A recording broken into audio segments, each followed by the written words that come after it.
नमस्कार, मैं श्यामगिरी। आज के कार्यक्रम में आप सभी दर्शकों का स्वागत है। नीतीश कुमार बिहार में एक नई रणनीति पर काम करते हुए नजर आ रहे हैं। नीतीश कुमार ने ग्रीन सिग्नल विपक्ष को दे दिया सरकार बनाने के लिए, और नीतीश कुमार विपक्ष के सहयोग से बिहार में सरकार बनाने जा रहे हैं। इस तरह की चर्चा बड़ी तेज हो गई। नीतीश कुमार 2010 वाली परिस्थिति में आकर के खड़े हैं कि विपक्ष के साथ मिलकर के बिना किसी रोक टोक का एक कंफर्टेबल सरकार बिहार में चलाएंगे, इसमें कोई शक नहीं है। लेकिन क्या नीतीश कुमार बिहार में सरकार बदल देंगे तो मोदी की मुसीबतें बदल जाएगी? दिल्ली का क्या होगा? बिहार में बदलेगी सरकार तो दिल्ली का क्या होगा? दिल्ली में उसका असर पड़ेगा या नहीं पड़ेगा? लाजमी है कि पड़ेगा।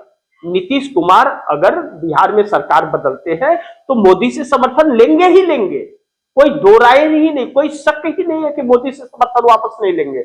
नीतीश कुमार का 11वीं बार पलटी मारना नरेंद्र मोदी का कुर्सी से चले जाना साबित होगा, इसमें कोई शक नहीं है। लेकिन दूसरी तरफ आरजेडी जो पटना में बैठक कर रही है, यानी कि लालू प्रसाद यादव की पार्टी, तेजस्वी यादव का लगातार बैठक हो रहा है। जब से वह विदेश दौरे से आए हैं तेजस्वी यादव, तब से बैठकों का दौर शुरू है और लालू प्रसाद यादव की भी राय मसौदे उसमें लिए जा रहे हैं। एक सोची समझी रणनीति के तहत नीतीश कुमार के साथ जाने की तैयारी है। यह भी सच है कि नीतीश कुमार ने ही लालू प्रसाद यादव की पार्टी टूटने से बचा दी, नहीं तो बेटा विदेश और लालू प्रसाद यादव दिल्ली में रह जाते और भारतीय जनता पार्टी लालू प्रसाद यादव की पार्टी छीन ले जाती, क्योंकि 25 विधायकों में 18 विधायक भाजपा में जाने के लिए तैयार थे। इस तरह की चर्चा की जा रही है। नीतीश अगर कार्यालय नहीं पहुंचे होते, समझाए होते, तो वह लालू प्रसाद यादव की पार्टी भी गायब हो गई होती। भाजपा किसी भी हद तक जा सकती है। तो अब नीतीश कुमार भाजपा को ठेंगा दिखाने की पूरी तैयारी कर लिए है, जो मोदी का बैंड बजाने वाला है। लेकिन दूसरी तरफ उत्तर प्रदेश से लेकर के गुजरात तक नरेंद्र मोदी का काफी विरोध होने लगा है और नरेंद्र मोदी की मुश्किलें अब बढ़नी शुरू हो गई है।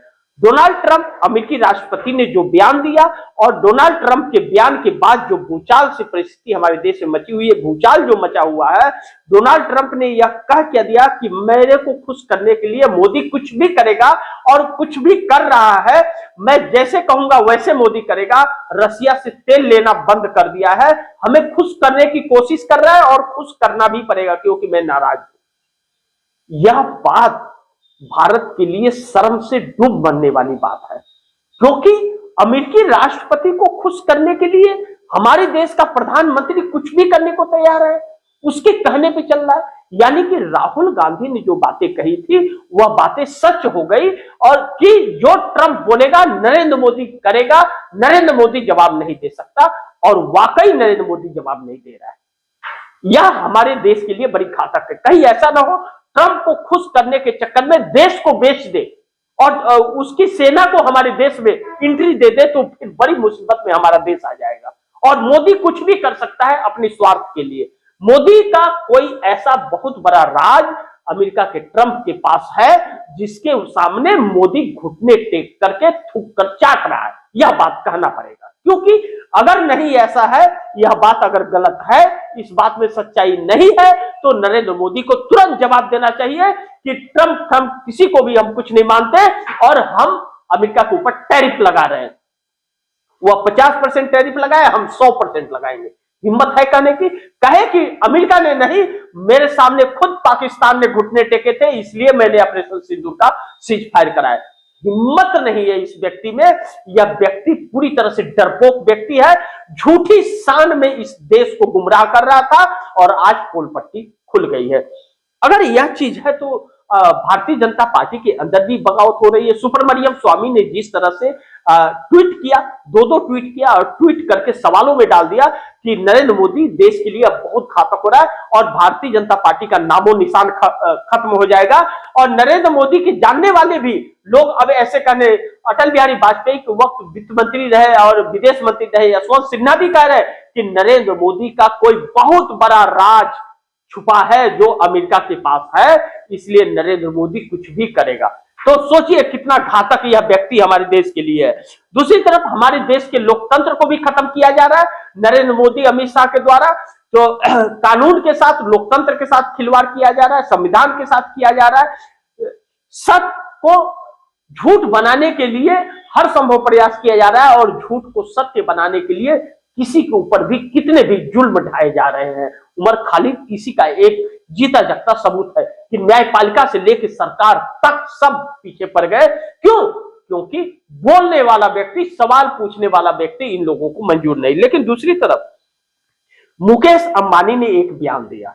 मुकेश अंबानी ने यह कहा कि मैं रसिया से तेल नहीं ले रहा हूं। ट्रंप ने क्या कहा कि मोदी हमें खुश करने के लिए रसिया से ऑयल लेना बंद कर दिया।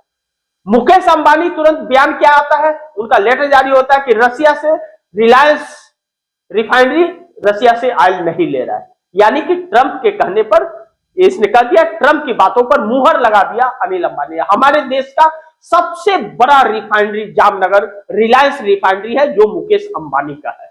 अब बताइए वह तेल नहीं ले रहा है। जब ईरान से या रसिया से, वेनेजुएला से, इन सभी से हमारे देश में ऑयल आने से कम रेट में आता था, अब अमेरिका से लेकर के आएंगे। उसके बाद रसिया भी कह रहा है कि दिसंबर महीने में कोई भी ऑर्डर भारत का नहीं आया है, पुष्टि हो गई है, तो अमेरिका से लेकर के आएंगे। मतलब 1.5 गुना रेट दे करके लाएंगे और अमेरिका का जो आएगा वह रसिया या ईरान के ऑयल के मुकाबले वह ऑयल सही नहीं है, यानी कि और भी महंगा पड़ेगा। अब ऐसे में नरेंद्र मोदी यह जानबूझ करके क्यों कर रहे हैं कि हमें जो सामान 10 रुपया में मिल रहा है उस सामान को हम 12 रुपया में खरीदेंगे और वह भी 10 के मुकाबले वह 12 वाला मुकाबला भी नहीं कर पाएगा। तो यह काम क्यों करना? लेकिन नरेंद्र मोदी क्यों कर रहे हैं? क्योंकि ट्रंप को खुश करना है। तो ट्रंप यही बात तो बोला कि मोदी हमें खुश करने के लिए कुछ भी करेगा। तो यह चीजें सुब्रमण्यम स्वामी ने ट्वीट में लिखा और कहा कि आरएसएस और भाजपा की कोर कमेटियों की बैठक चल रही है। लोग अब इनके विरोध में आने शुरू हो गए और अलग अलग राज्यों में क्या भारतीय जनता पार्टी के विरोध में वह लोग अपना, भाजपा के ही कार्यकर्ता वह इस्तीफा देते हुए नजर आ रहे हैं। लेकिन दूसरी तरफ चंद्रबाबू नायडू भी जो झटका देने वाले हैं ना नरेंद्र मोदी को, नरेंद्र मोदी ने कभी सपने में नहीं सोचा था। नरेंद्र मोदी न घर के न घाट के कहीं के नहीं रह जाएंगे। जिस दिन चंद्रबाबू नायडू का झटका लगा और चंद्रबाबू नायडू मजबूर होते जा रहे हैं अब नरेंद्र मोदी से बगावत करने के लिए। चंद्रबाबू नायडू की भी चुप्पी इस बात का संकेत दे रही है और जो आंध्र प्रदेश के अंदर माहौल बन रहा है ना वह एकदम नरेंद्र मोदी के पक्ष में नहीं है। क्योंकि पिछली बार वाले हालात नहीं है, 18 वाले हालात नहीं है। जो 18 में चंद्रबाबू नायडू समर्थन वापस लिए थे तो सरकार नहीं गिरी थी क्योंकि बहुमत की सरकार थी और इस बार अल्पमत की सरकार है। जैसे अगर झटका दिया उधर नीतीश एक तरफ बिहार में और एक तरफ आंध्र से झटका लगा तो 30 सांसदों का खेल खत्म हो जाएगा। तब ऐसे में चिराग पासवान बड़ी घातक साबित होंगे नरेंद्र मोदी के लिए। एक झटके में चिराग पासवान नरेंद्र मोदी के नींव हिला देंगे और जिस उद्धव ठाकरे और शरद पवार को नरेंद्र मोदी अपने साथ ला करके और सोच रहे थे कि विकल्प तलाश लेंगे, वह उद्धव ठाकरे और शरद पवार अब नहीं आने वाले हैं। क्योंकि महाराष्ट्र के अंदर जिस तरह से 68 प्रत्याशी बीएमसी चुनाव के निर्विरोध चुन लिए गए और धोखा दिया गया लोकतंत्र को, अब वह अगर जानते हैं कि यह बहुत घाती व्यक्ति है, अब इनके साथ वह लोग भी आने वाले नहीं है। क्योंकि अब वह अगर आए तो जनता उनके खिलाफ हो जाएगी, यह बात वह लोग समझ रहे हैं। इसलिए नरेंद्र मोदी बड़ी संकट में है, कभी भी कुर्सी जा सकती है, कभी यह ऐलान हो सकता है कि नरेंद्र मोदी की विदाई हो गई। नरेंद्र मोदी को लेकर के बैठकों का दौर शुरू है, भाजपा भी आरएसएस भी बैठकों का दौर शुरू हो गया है और सुब्रमण्यम स्वामी ने कहा कि जल्द फैसला ले आरएसएस और भाजपा, नरेंद्र मोदी के चेहरे को बदल दे, अन्यथा भाजपा और आरएसएस भी खत्म होगा और देश तो बिक ही जाएगा। अमेरिका पूरा ब्लैकमेलिंग कर रहा है नरेंद्र मोदी को और नरेंद्र मोदी ब्लैकमेल हो रहे हैं। नरेंद्र मोदी का चेहरा बदलते ही सब कुछ ठीक ठाक हो जाएगा, कोई ब्लैक नहीं कर पाएगा क्योंकि खोट नरेंद्र मोदी में है।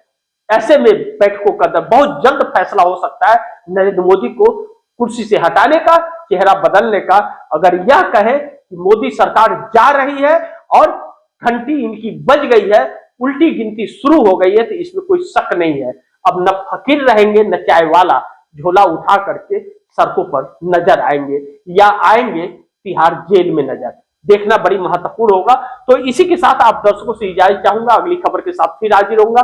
लेकिन आप दर्शकों की क्या राय है, क्या सुझाव है, कमेंट बॉक्स में जरूर दीजिएगा। इस खबर को ज्यादा से ज्यादा शेयर कीजिएगा, अपने दोस्तों को भी कहिएगा इस खबर को शेयर करें। और आपने अगर चैनल को सब्सक्राइब नहीं किया, सब्सक्राइब कर लीजिए और खबरों पर नजर बनाए रखिए। अब बड़ी महत्वपूर्ण खबर आने वाली है, बहुत आपका इंतजार का वक्त खत्म हुआ, इंतजार की घड़ियां खत्म हुई, अब फैसले का वक्त आ गया है। देखते रहिए, सरकार जा रही है। तो इसी के साथ दीजिए इजाजत, फिर होगी मुलाकात, तब तक के लिए नमस्कार।